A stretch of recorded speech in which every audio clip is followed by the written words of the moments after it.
في كتاب الله قلبي صار حي، وبحياتي صار لي ظل وفاي، ويوم عادت نفسي وروحي ليه عادت أيامي وأحلامي إلي.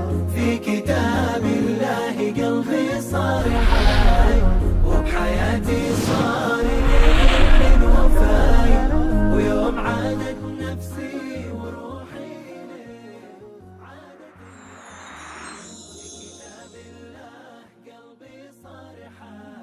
بسم الله الرحمن الرحیم. اللهم صل علی محمد و علی آل محمد کما صلیت علی ابراهیم و علی آل ابراهیم انک حمید مجید و بارک علی محمد و علی آل محمد کما بارکت علی ابراهیم و علی آل ابراهیم انک حمید مجید.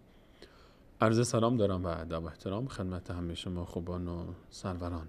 با یکی دیگر از برنامه‌های مثال‌های قرآنی در خدمت شما خوبان و سروران هستیم و بررسی آیه دیگر از کلام الله مجید که در اون الله متعال برای ما مثالی بیان فرموده تا در قالب این مثال معانی و مفاهیم مورد نظر این آیه رو بهتر درک کنیم.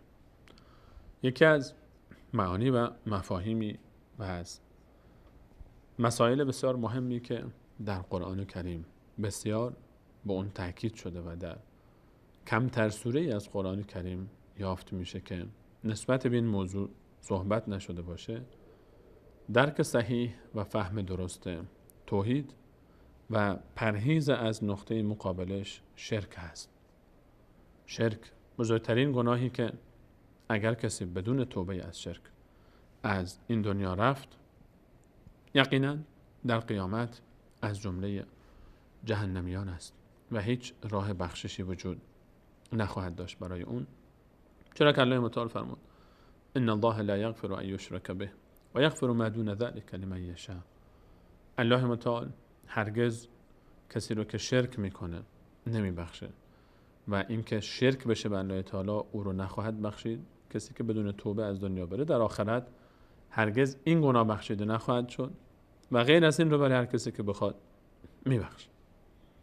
یکی از مثال هایی که در قرآن کریم به بیان حقیقت شرک و بیان درک درست از کسانی که مشرکین اونها رو در صفاتی با الله متعال شریک قرار دادن کمک میکنه در سوره مبارکه روم هست.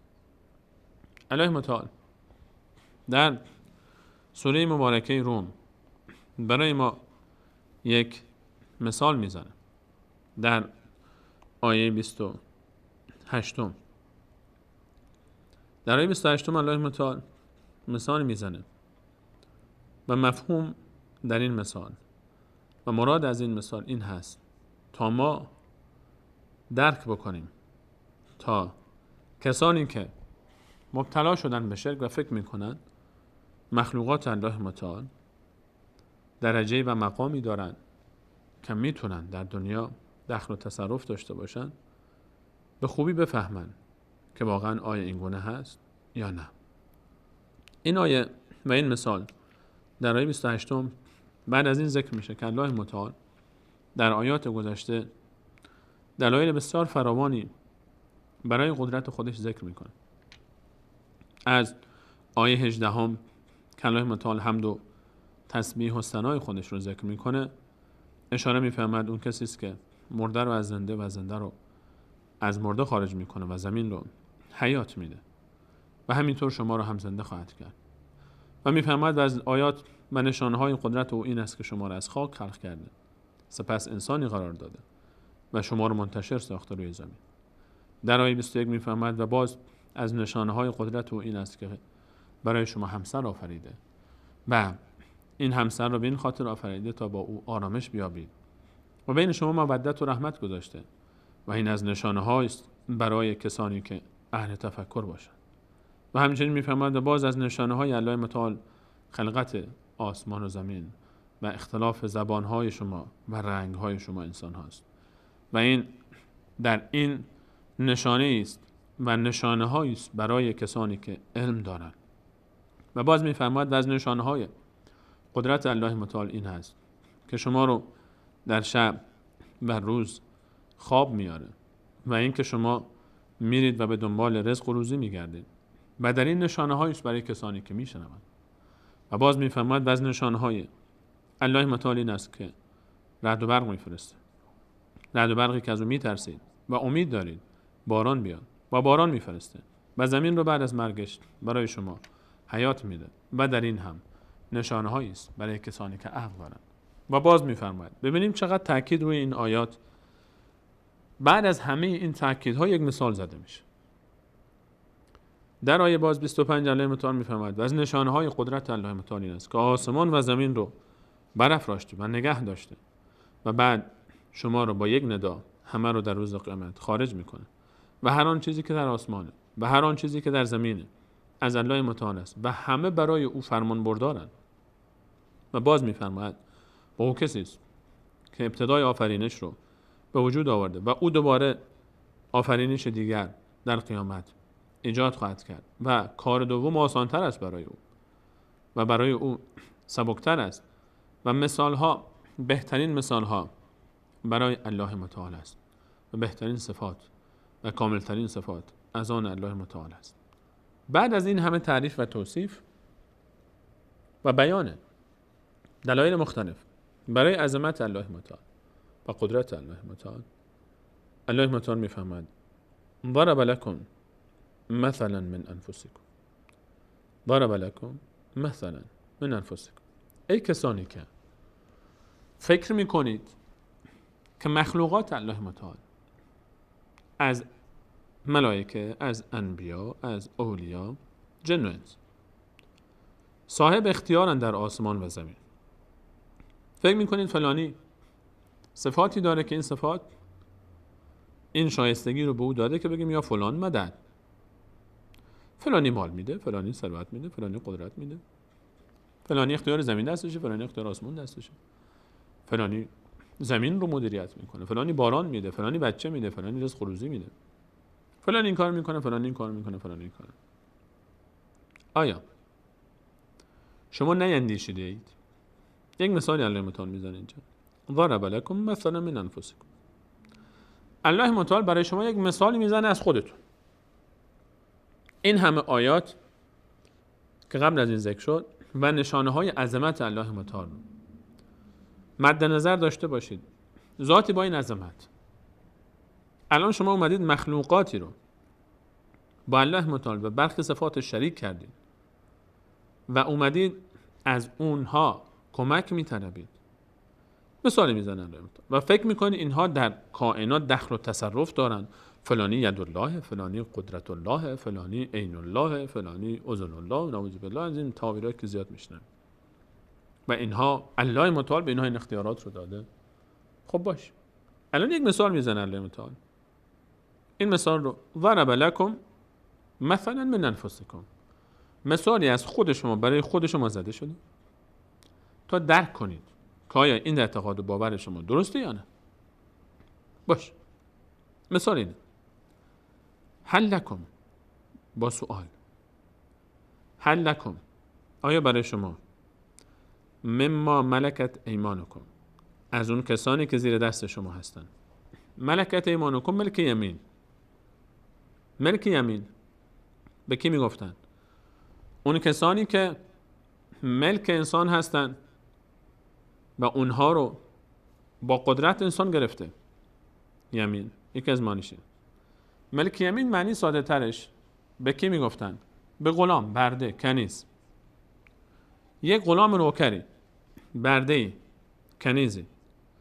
غلام، عبد، ملک یمین کسی بود که تو بازار میرفتن میخریدنش، در جنگا اسیر میشد یا دزدا حمله میکردن یک جایی بالاخره اسیرش میکردن، در بازار میفروختنش. این ملک یمین هیچ اختیاری از خودش نداشت، هیچ ثروتی از خودش نداشت، هیچ آزادی نداشت و نوکر و چاکر و غلام و برده آقای خودش بود. نه صاحب اختیار در مالش بود، نه صاحب اختیار. مالی نداشت که صاحب اختیار باشه. هرچی آقا تصمیم میگرفت این باید انجام میده. مگر کنیز بود که اصلا بدون اینکه ازدواج بکنه حتی باش رابطه هم داشت. این ملک یمین. همچین غلامی، نوکری، غلامی، بنده‌ای، برده‌ای، هل لکم مما ملکت ایمانکم، آیا اگر شما همچین نوکری داشته باشید، برده‌ای داشته باشید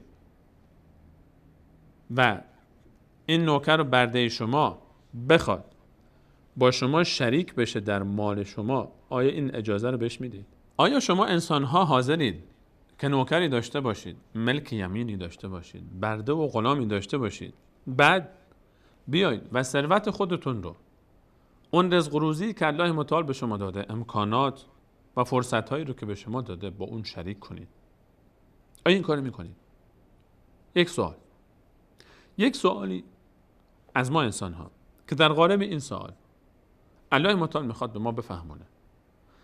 آیا شما آنچه را که نسبت میدید به الله متعال و اعتقاد دارید و باور دارید نسبت به مخلوقات الله متعال، اون کسانی رو شما به فریاد میخوانید، شما اعتقاد دارید که اینها در دنیا، در عالم دخل و تصرف دارن دیگه، اختیارات الله متعال به اونها داده، آیا همچین اعتقادی رو نسبت به خودتون قبول میکنید؟ اگر یک نوکر داشته باشید، غلام داشته باشید، آیا حاضرید اون نوکر و غلام رو در آنچه که دارید و رزق شما کرده الله متعال، ثروتتون، فرصتتون، کارخانه خودتون، زندگی خودتون، ملکی که دارید، زمینی که دارید، باغی که دارید، تجارتی که دارید، آیا حاضرید نوکرتون رو بیارید شریک کنید در این مالتون؟ هل لکم مما ملکت ایمانکم من شرکاء فیما رزقناکم فانتم فیه سواء، آیا حاضرید که نوکر رو بیارید در آنچه که الله متعال به شما داده شریکش کنید به شکلی که برابر بشید، به شکلی که در ثروت یکی بشید؟ آیا این کارو میکنید؟ سوال دیگه. یک سوال خیلی ساده است برای بیان یک مفهوم خیلی ساده که خیلی ها نفهمیدنش. توحید. برای بیان یک خطر بسیار بزرگ که خیلی متاسفانه درگیرشن، شرک. این مثال برای بیان نادانی و جهالت مشرکین است. آیا تویی که حاضر نیستی نوکرت، اون نگهبان دم درت، نگهبان باغت، راننده ماشینی که به هر حال باش این ور اون ور میبره ماشین تو رو، یا تو رو میبرسونه این ور اون ور، یا کارمند اداره خودت، حتی کارمندت، آیا حاضری ثروتت رو باش تقسیم کنی؟ آیا حاضری که نوکر کارخونت رو، آیا حاضری که این رو بیاری ثروت خودت رو باش تقسیم بکنی؟ آیا این کاری میکنی؟ آیا شریکش میکنی در ملک پادشاهیت؟ شریکش میکنی نمیکنی؟ این سوال خیلی سواله ظریف، دقیق و لطیف و مهمی است. خطاب به هر کسی که میره سراغ غیر الله بر این باوره و بر این تفکره که اینها در آسمان ها و زمین دخل و تصرف دارن، عطای اینها عین عطای الله تعالی است. از کجا؟ چطور؟ اگه فکر میکنید که اختیار زمین به دست اینها است، اختیار آسمان ها به دست اینها است، اختیار خزانه های آسمان و زمین اینها دارن، آیا همچین تفکری رو، تصوری رو خودت نسبت به خودت قبول میکنی؟ تو صاحب ثروت، صاحب قدرت، صاحب مال، صاحب جاه، صاحب ریاست، یک نوکری داری، نوکری، نگهبان دم در، بعد حاضری که بیا این رو شریک بکنی در کل ثروت و دارایی؟ این کار میکنی؟ جواب مشخصه. آیا این کار رو میکنید که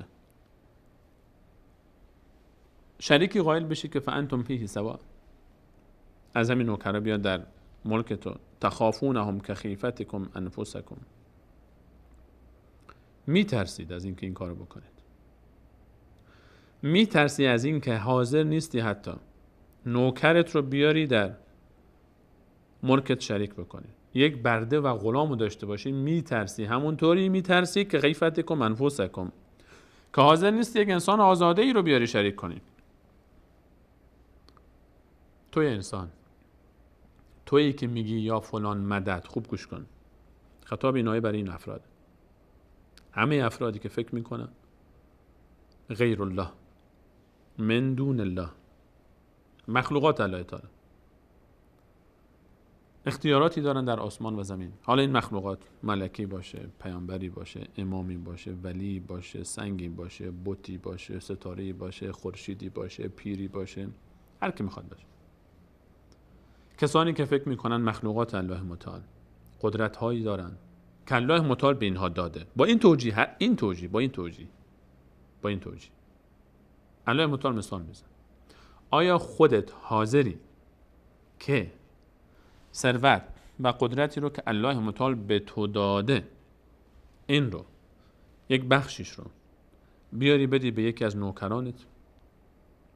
میترسی که این کارو بکنی، نمی کنی این کارو، حاضر نیستی این کارو بکنی. همونطور که نوکر که چی، حتی از شراکت یک انسان آزاده‌ای که آزاده مثل خودت، نوکرت هم نیست، غلامت هم نیست، اینو حاضری همینطوری بیاری مفت بیاری اینو در ثروت تقسیمش کنی باش؟ یکی از خیابون داره رد میشه، آقا بیا اینجا، من چند میلیارد پول دارم، بعد نمیدونم چیکار کنم، بعد حالا شما بیاد نصفش مال تو، 1/10 مال تو هست، 1/100 مال تو. این کارو میکنی؟ خودت این کارو میکنی؟ هرگز این کارو نمیکنی. این مثال برای چیه؟ الله متعال دیگه جوابم نمیده اصلا. انقدر واضحه این حکایت، نیاز به جواب نداره. سوال شد اما جوابش ذکر نشد. هل لکم مما ملکت ایمانکم من شرکاء فیما رزقناکم فانتم فیه سوا تخافونهم کخیفتکم انفسکم. آیا راضی؟ آیا از بین نوکران و غلامانت کسی هست که در ثروت باید شریک باشه و برابر باشید با هم در ثروت؟ این کار میکنی؟ میترسی؟ همونطوری که یک انسان آزاده رو میترسی شریک بکن. شما خودت انسانی، خودت یک مخلوقی، خودت، ثروتت، ملکت، هر چی داری، پادشاهیت، تمام داراییت مال الله تعالی است. و ما بکم من نعمت فمن الله. خودت ملک الله تعالی. توی مخلوق حاضر نیستی یک مخلوقی رو که مثل توه دیگه، اونم انسان، تو هم انسانی، حاضر نیستی یک مخلوقی رو بیاری در ثروتت، در آنچه که الله بهت داده، رزق و روزی، اون رو حاضر نیستی بیاری چیکار بکنی؟ شریکش کنی. بعد فکر میکنی که الله متعال مخلوقاتش رو که خودش خلق کرده، تو که این بنده رو تو خلق نکرده بودی، که نوکر رو که تو خلق نکردی، نوکرت فقط این انسانی مثل خودت، تو حاضر نیستی یک انسانی مثل خودت رو که انسان 2 تا چشم داره، 2 تا گوش داره، 2 تا پا داره، 2 تا دست داره، مثل خودت، یعنی در مقایسه جسم تو با اون شاید از تو قوی تر هم باشه، حاضر نیستی یکی مثل خودت رو شریک بکنی در مالت، در ملکت، در ثروتت. بعد میای فکر میکنی الله متعال با این عظمتی که ذکر میشه قبل از این آیه، با این نشانه های عظمت، میاد مخلوقاتی رو که خلق کرده، خودش خلق کرده، اینها رو به وجود آورده، نبودن اصلا، یک اشاره بکنه هم از بین میرن، حالا اینها رو میاره در ملک و پادشاهی خودش، در کائنات اینها رو شریک میکنه. کمی عقلتون رو به کار بندازید. آخه از این ساده تر دیگه الله متعال چطور بفهمونه به ما؟ از این مثال ساده تر برای فهم شرک الله متعال چطور به ما بگه؟ چطور الله متعال بفهمونه به ما که شرک یعنی چی؟ شرک یعنی این كذلك نفصل الآیات لقوم یعقلون. من الله با عظمت اینطوری بیان میکنم نشانهای خودم، آیات خودم، میفهمونم آیات قرآن به قومی که عقل دارن، میاندیشن. از این ساده تر مسئله رو چطور الله متعال چطور ما بفهم؟ آخه چطور ما بفهمونیم به مشرک که بابا شما که فکر میکنه غیر الله متعال در آسمان و زمین دخل و تصرف داره. شمایی که میگه الله بهش داده، الله متعال میفرماید من ندادم این اختیارات رو. من هرگز کسی رو در ملکم شریک نمیکنم. شریک نمیکنم یعنی چی؟ یعنی که اختیار زمین رو بهش نمیدم، اختیار آسمان رو بهش نمیدم. این اختیارات که شفا بده و این که کور و چشم بینا بکنه و اینطور و اینطور و اینطور این کارا رو بکنه و یا فلان مدد بگی و دفع حاجت بکنه و دفع مضرت از شما بکنه و جلب منفعت بکنه برای شما، من اختیارات رو ندادم به کسی. چطور اینها رو من نسبت میدید؟ چطور فکر میکنید همچین اختیاراتی رو دادم؟ خودتون حاضر نیستید همین کارو با زیر دستیان خودتون که انسان‌های مثل خودتون هستن بکنید، با اونها رو شریک کنید در اختیاراتتون، در قدرت و ثروتتون. من الله با عظمت حالا برای من میگید که تو آوردی و به اینها اختیاراتی دادی. مشکل کجاست؟ مشرک چرا قبول نمیکنه؟ بل اتبع الذین ظلموا اهواءهم بغیر علم. آیه بعد مشکل اینه که کسانی که ظالمن اینها تابع هوا و هوسشون هستن بدون اینکه علم داشته باشن. خلاصه کلام مشکل مشرک اینه. بل اتبع الذین ظلموا، پیروی میکنن ظالمان و در رأس ظالمان مشرک. ان الشرک لظلم عظیم. شرک ظلم بزرگی است. مشرک بزرگترین ظالم مشرکه. الله متعال میفهمد ظالمین از هوا و هوسشون بدون آگاهی و علم دارن پیروی میکنن. وجدنا علیه آباءنا کذلک یفعلون. آبا اجدادمون اینجوری یا فلان مدد یا فلان مدد میگفتن، ما هم میگیم. هیچ دلیلی هم ندارن براش. دنبال هوا و هوسشون هم هستن. بدترین نوع شهوت پرستی، هوا پرستی اینه که از روی جهل باشه. باز وقتی که جهل دیگه این همینطوری غرق میشه تو این دیگه، اصلا برکن نیست، هر روز یک چیز عجیب و غریب در میاره از خودش. فمن یهدی من اضل الله، کسی رو که الله متعال در وادی گمراهی ولش کرده، کی میخواد این رو هدایت بکنه؟ خود طرف نمیخواد هدایت بشه. همچنین مثال های واضحی زده میشه، باز هم میگه آقا نخیر شما وهابی هستید و این آیه اینجوری نیست و این آیه اونجوری است و دلیلی هم نداره، فقط برای فرار از موضوع. مثال خیلی واضحه.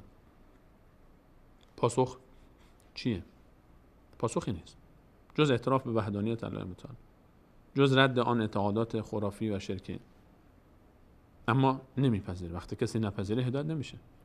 و من یهدی فمن یهدی من اضل الله، کسی که الله متعال اون رو ول کرده دیگه نمیخواد بپذیره، کی میخواد هدایتش کنه؟ و ما لهم من ناصرین، اگر اینطور پیش برن هیچ کسی به درد اینها نمیخوره. و ما لهم من ناصرین، این کسانی که فکر میکردن کمکمون میکنه، روز قیامت میاد ما رو میبره بهشت، انقدر تو سر و مغزمون کوبیدیم که دیگه بهشتمون ضمانت شده. و ما لهم من ناصرین، هیچ کسی به درد اینها نمیخوره، چون همچین چیزی نیست اصلا. همچین واسطه هایی، همچین قدرت هایی اصلا وجود نداره. همش پیروی از هوا و هوسه. چند نفری شهوتران برای استفاده از ناموس مردم، برای دزدیدن مال مردم به نام صیغه و خمس و این و اون و اون و اومدن مردم رو فریب دادن، بقیه هم پشت سرشون رو افتادن و ما لهم من ناصر. سرانجام هم این میشه که اگر دست بر ندارن هیچ یاروآوری نخواهند داشت.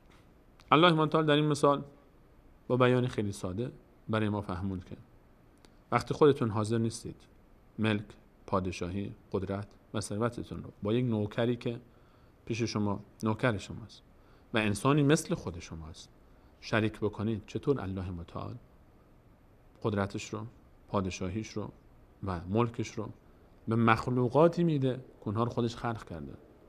هرگز این کار نمیکنه.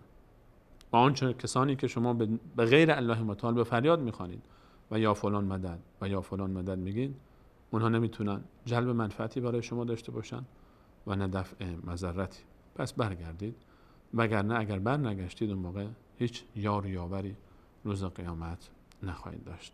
از الله متعال میخوایم که ما شما رو همه رو و همه امت اسلامی رو از واقع شدن در شرک نجات بده و فهم صحیح توحید و خطر شرک رو نصیب بکنه. و از این که تا این لحظه برنامه خودتون یاری کردید تشکر میکنم و تا برنامه بعد همه شما عزیزان رو به الله متعال میسپارم. الله یار رو نگهدار شما.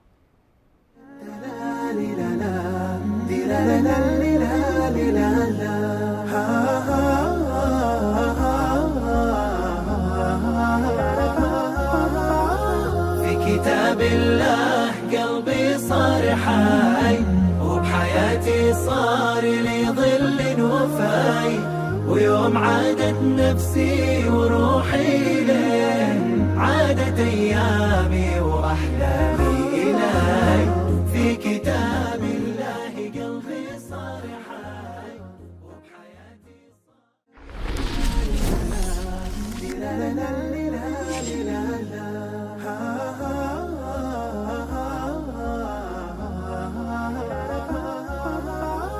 في كتاب الله قلبي صار حي.